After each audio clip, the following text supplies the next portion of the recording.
featured again because we are continuing our talk for National Hoof Month.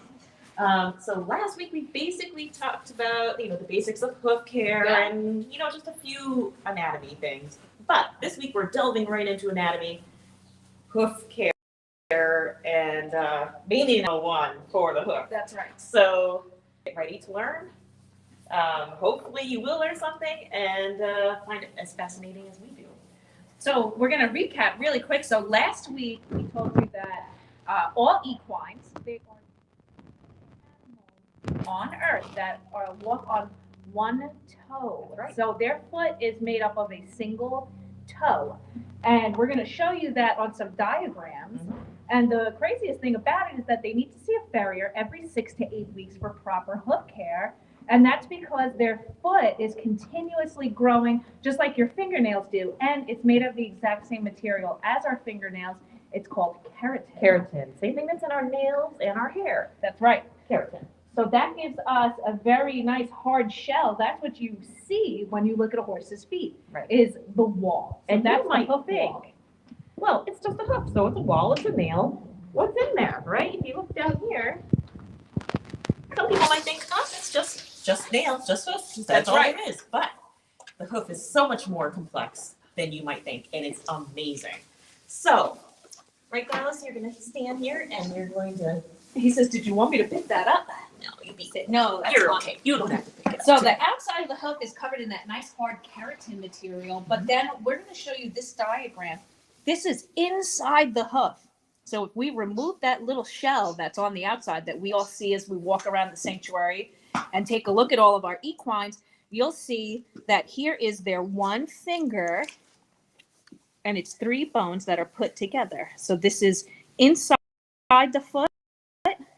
This is also inside the foot, and then it comes up above the foot, and Dallas is going to eat it really quickly. Now, actually, I have an interesting, special name, obviously, for that toe. That's right. However, it's also referred to as the middle phalanx. Do you know where your middle phalanx would be? What is your middle phalanx? I wonder if any question out there. We have one. I give up. Where is it? That would be your middle finger. Oh, so really they're walking on their middle finger. Yep. Okay. Except theirs is much, much stronger than ours. That's right. I couldn't imagine just walking around on one finger, though I have seen some of those calisthenic people on Facebook doing those videos where they do push-ups on one finger. I can't do that. I can't do that either. That would be once, and we'd go down, and it would be I'd break my fingers. That would be on it. But before we go into the depth of this is really fascinating. How about we review the underside real quick? That's right. Now, if you think of the hoof wall, which is what we pointed to earlier, this is the hoof wall, as 3 layers, really. So this is the outer wall, which is the strongest part. And then there is an inner wall, which is also referred to as white line. That's right. Because it is white. And it's not as pigmented as the outer wall.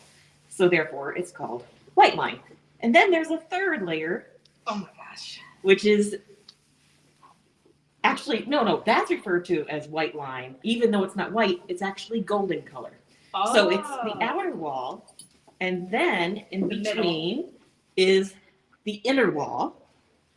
And the inner wall is white colored, but it's not called the white line. The white line is actually golden colored.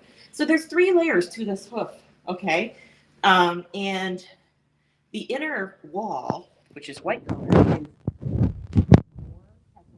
to it, so it helps when they are in movement, so that keep it from catching on all those sensitive parts. That's right, exactly. Right behind that wall, that last layer, is all the sensitive tissue inside of their foot. Right. So let me just show you really quickly here. So we have, this is the underside of the hoof. Okay. So you have the outer wall, and then it's the hoof wall, and the white line right here, and in between, that would be where the inner wall would be.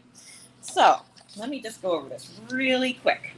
So the outer hoof wall is strongest. Yeah. It bears the weight of the horse. That's right. And it protects the internal structures and stores and releases energy while the horse is in motion.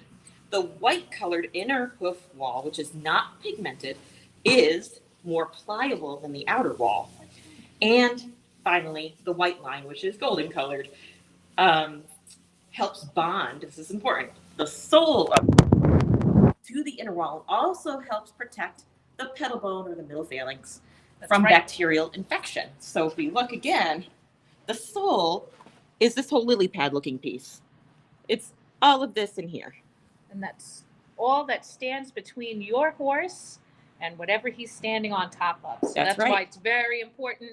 Sole depth is something that you'll hear a lot about, or you'll hear that a horse is thin-soled. That's right. And if they're thin-soled, that means that their sole doesn't have a lot of depth to it. So there's not that much hard protective tissue between the soft, fragile inside portions of the foot, between that and the ground, or that's why it's important to have good footing for your horses too. Absolutely. You don't want them on anything sharp and hard. Absolutely. And then this part here, so his front part right here, if we were to pick his foot up and you were to see on the side, the front part, that's where the toe would be. And the sole of that part actually does help weight bear as well. What do you think? Is that right so far? He says yes. He says, I think so. He says, I think I want another treat too. So let's keep going with the underside of the foot. Then we have what you call the bars. Now, I find this fascinating because every single part of the hoof has a purpose. That's right. All right, so these are the bars, okay? And if you were to look at his foot and feel it, you could feel the bars protruding up. Now, the bars are the extension of the hoof wall before the frog, which is that triangle part. It helps to control the movement of the back of the hood and adds strength to the heel, which is the back of the foot. I found that very fascinating. He says, I know, it's great. And then this little part here, it's called the buttress on here, but it's also called the angle of the bar. Now that part has a special purpose as well. Yes, it does. This structure is very important because it helps to take the impact when in motion and dissipates the excess shock. So this also helps to support the weight of the equine. So it is very important to keep the angle of the bars healthy and balanced. So body balance actually has something to do with the foot also. And then we have, if we were to look at the bottom of his foot, which we're not going to do right now, there's grooves in here, little crevices before the frog, okay? So it's like right in here, and that's the part where you get the dirt and the rocks and the yucky stuff out. It's called the collateral groove. Hi, yeah, I know you're looking for more treats. I'll give you one. Says he is. I'm out. He ate them all. This is his treat time. He deserves it too because he's such a good boy. Being so quiet. So one of the most important structures of the bottom of the hoof is the frog, that triangle part. This helps provide and resist distortion of the hoof while the equine is in motion, and directly influences the health of the internal structure. So the frog, super important to take care of. That's right. Where the frog is housed helps to allow movement of the heels in the case of uneven ground. When we're walking outside, not all the ground is even. Especially this time of year. Absolutely. All that mud freezes, and then what does it do? It makes all uneven ground for them to have to walk on. Exactly. And the frog also serves as traction, helps with circulation, which we told you before, it pumps the blood back up to the heart, and is a shock absorber. It contains many nerves, so the equine will learn to be aware of what they're standing on. A good word for that is proprioception. That's for right. those There you go. medical people out there. Yeah. And he says, yes, proprioception. Big words today. He's like, I don't like these big words. Oh my goodness. Okay, so if you begin to notice now in the frog, I'll show you again, this little piece right here, it's a central sulcus. Are you going to eat it? No, you can't eat it. I can't eat the paper. Sorry. He's just pointing it out. Yeah, he's like right there. Yeah, right there. If that part of the frog gets a very deep crevice in it, that is not good. That's right. And it can lead to thrush. It can lead to thrush and harm you really bad, yucky germs and bacteria. And we don't want that because those could also wind up leading to abscesses, and thrush and abscesses are the first ailments of the hoof that we're going to tell you guys about next week. There's so many things that unfortunately can go wrong with the hoof. Dallas agrees with me, even though he has very healthy feet. And considering that he's in his mid-30s now, that is fantastic. He's also barefoot. So Dallas doesn't need extra support on his feet, unlike some of the horses here who need a little bit of help. Yeah. And a little bit of support for those external structures. We add a hoof, we add a horseshoe on top of those, and then it gives some balance. And you can also change the alignment of the inner parts of the foot. Don't be rude. You just spit out my eye. Thank you. He says you should have given me more treats. You wouldn't have done that. But by balancing out the foot with either good trimming or with correctives, because sometimes we have issues inside the hoof that can't be corrected. Don't be rude. That's not nice. That need to be corrected, and we can change the angles of all the internal structures to provide some relief. That's especially important in arthritis, which can build up in between all these little joint spaces here. So we have one bone here and another at this space in between the two bones is where horses can get the arthritis build up as they start to age. Do we have any questions from anybody before we go on a little bit? Oh, because we have more. We have lots. We have so much. No questions at the moment, but Don says that Dallas is a good professor. Oh, he is a very good professor. Definitely. He's very, very well. Can I just say how cute he's being right now? I know. He's begging, but in a cute way. He's politely begging. He's politely begging. He's like, look, I can do what I want because I'm in my 30s. Yeah, exactly. Hot Dallas. So now we've talked about the outer structures that you see. Now let's talk about the inner structures that you don't see. Which is some of the most important parts of the horse. Because remember, last week we told you guys the old adage is no hoof, no horse. And that is very true because their hooves support all of their body weight and are a huge part of maintaining proper mechanics. So mechanics is how the entire leg works in conjunction with the hoof and the rest of the body. And we want to make sure that the horses have proper hoof alignment, meaning that everything inside of them, yes, we do love proper alignment, because that helps set up all the structures that are above the hoof, like the carpus, also known as their knee, and their shoulders, and all of the other joint spaces that are in between the hoof and higher up. So we want to make sure that they have a good balance. And that means that you are shedding, sir. It's too early in the year to shed. He says I'm being hopeful.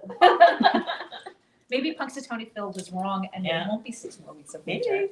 They are shedding a lot. But what we want to do is make sure that the hoof, so the outside structure, is set the right way to help align all of these little bones, because right here, our little model might cut off, but there's way more above that. And do you want to hold it for us? You can hold it for me.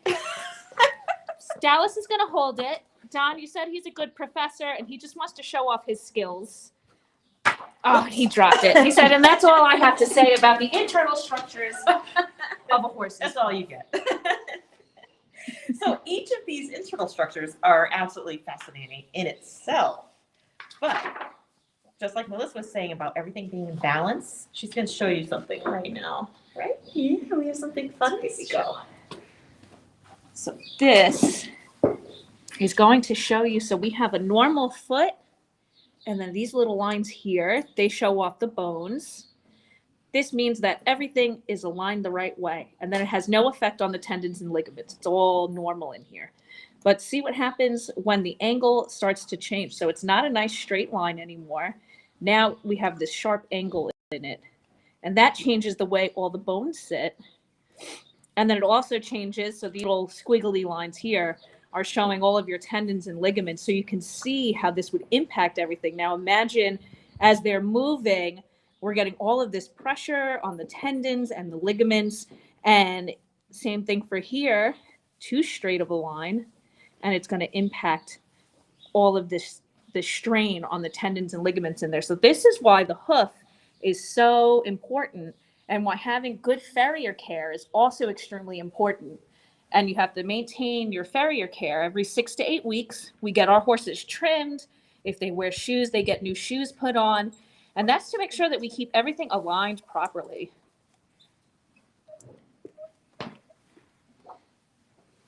All right. Should we go more into the internal structures? Actually, let's show everybody something really cool, real quick. And we do have one question What's if our we wanted question? to look at that now or in a bit. So Dawn asking, when foals are born with, quote, fairy fingers Yes, on the you were hooves. Just going to Were show. we really? Yeah, I swear I did not know. How long before they harden? Fairy fingers harden within under 24 hours. They'll drop off and harden up. But you can see we actually have a picture of fairy Because Huffle's feet. what are fairy fingers? That's right. They are a soft encapsulation that's over the hoof, and this protects mommy when baby is inside of her and being born, so that there's no internal tearing of the mare when the foal is born or when the foal is in utero. Isn't that fascinating? Unless you've seen that, you would never guess that, really. Yeah. But after you know it, So- you realize how So important it is. and then they just they up and little bits and pieces might come off, and then that's it. And then they have regular little tiny baby feet Yeah, that are very sharp that's and right. hurt when they kick you. Yeah. They enjoy doing that. You But know, yes, that's thanks, super Don. cool. That's exactly what we were going to show everybody. We're fairy fingers on baby's feet. That's right. Now, Don, I don't know. There's something going on. There's some kind of connection, I think. I have a feeling Don's going to have to join us for a live one day in person. Absolutely. He's on point with this. Yeah, right? Thanks, Don. Absolutely. Yeah. So let's talk more about the internal structures. Okay. Okay. So if you want, we can hold the Let me picture see. just in case.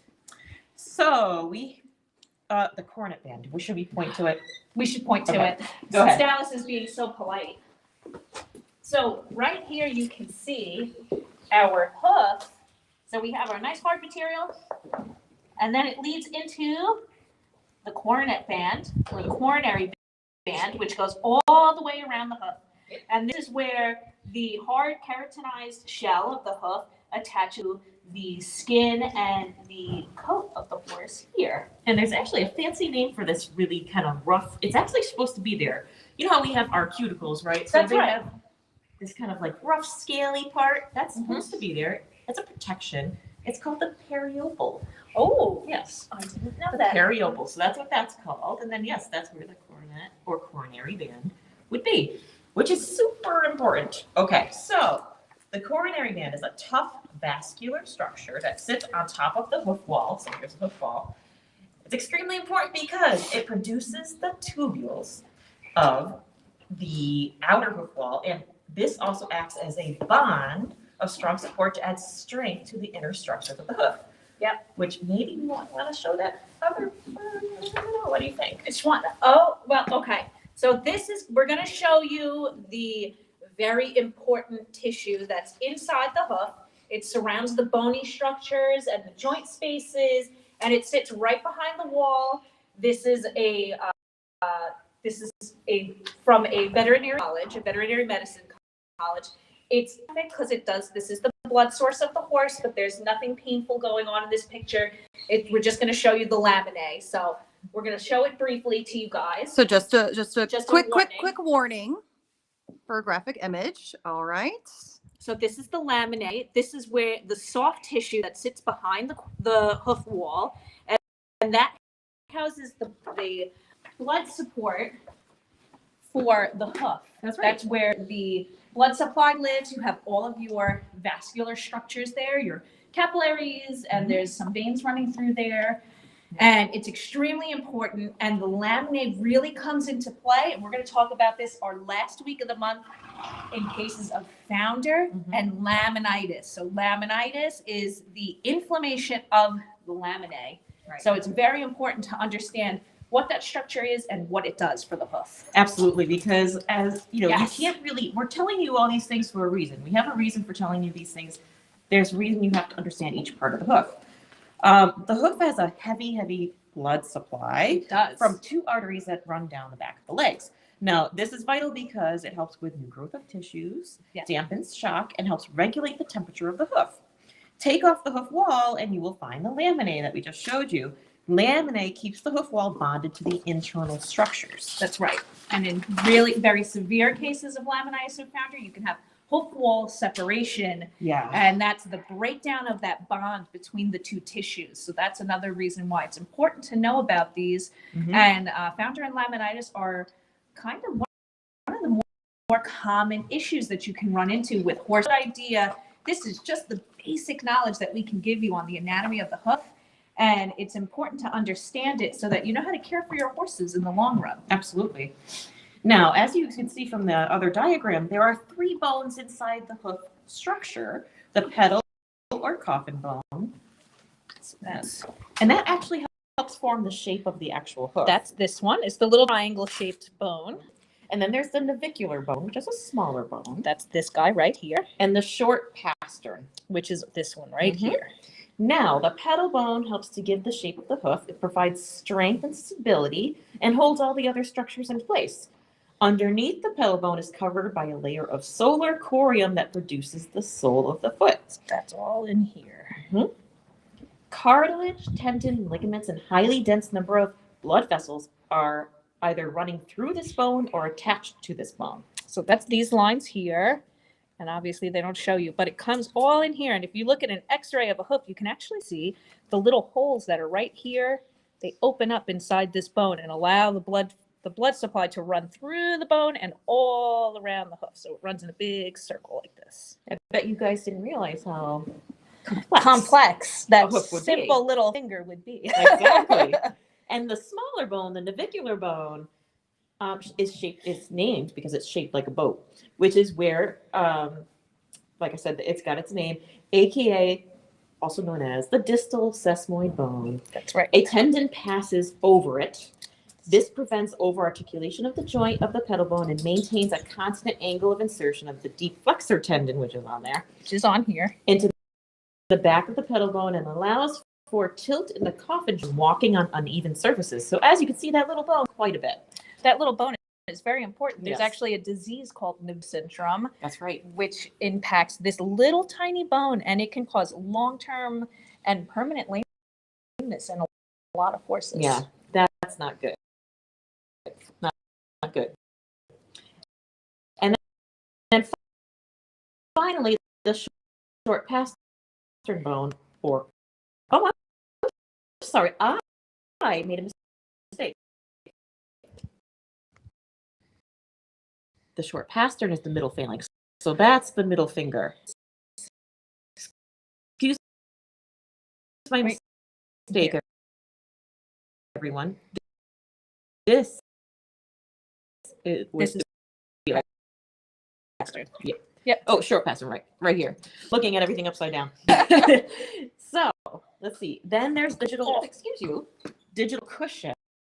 So Which is this structure right down in here. So this is right above where your frog is, and these are the heels of the horse. So this is right above it. So why on the tree, please? Are you patient? He says yes. Oh, I understand. And then lastly, of course, around here, and the front and the back is cartilage and corium. Cartilage supports the bone around the front sides and back of the hoof, as well as below and above. And it helps to support the hoof structures, especially while weight bearing. And corium is the vascular structure, which manufactures hoof horn basically for growth of structures and periople. So, phew, that was a lot. I know. Now, why did we tell you all of this? Well, not only because it's International Hoof Care Month and it's important to understand the structures that are in the hoof, but the next 2 weeks, we're going to go over the most common ailments of the hoof. So you're going to be hearing a lot of these terms, and we will have our handy dandy note cards here for you all to see so that we can point them back out. And then next week, we're going to talk about thrush, which affects the frog. Sorry, I just got shoved out of frame. Dallas says he's done with me. He's going to end the live now. He says, I'm sorry. I know. He didn't have much to say about that. But we're going to discuss thrush, which affects the outside of the hoof. And then if it gets really bad, it can affect the inside. And then abscesses, which are extremely common. And we are getting ready to go into abscess season, AKA mud season, AKA springtime, which is beautiful, except it can lead to a lot of abscesses and thrush too. Fun stuff. I have a lot to learn about abscesses and thrush, so I'm actually very excited for the next 2 lives. So make sure you guys stay tuned. Next week, Wednesday at 1 p.m., we're going to talk about abscesses and thrush. And then the following week, we'll talk about laminitis and founder and mention a couple of other common ailments of the hoof. And we'll be joined by Mr. Dallas most likely. He'll be here with us. We'll bring more treats next time. Too, Yes, for we'll him. definitely maybe some different treats. Maybe we'll make them a special treat. We could do that. We might could do make that. him something special. Yeah. What do you guys think? Yeah. Should we make Dallas some special treats for next What do you Wednesday? You want to say yes? Now he has no answers. He says he is not a paid actor. You're such a good boy. But do we have any questions about the anatomy of the hoof before we head out on this fine, chilly Wednesday? Yes. There's just so much to know about it. There is. That's so fascinating. There's so much. And to think, in this live, we have barely scratched the surface of the anatomy of the hoof. But it's the basics that almost any horse owner should at least have a basic working knowledge of, because it's so important to know that those hooves are so keep your horse happy, healthy, and sound well into their golden years, like Mr. Dallas here.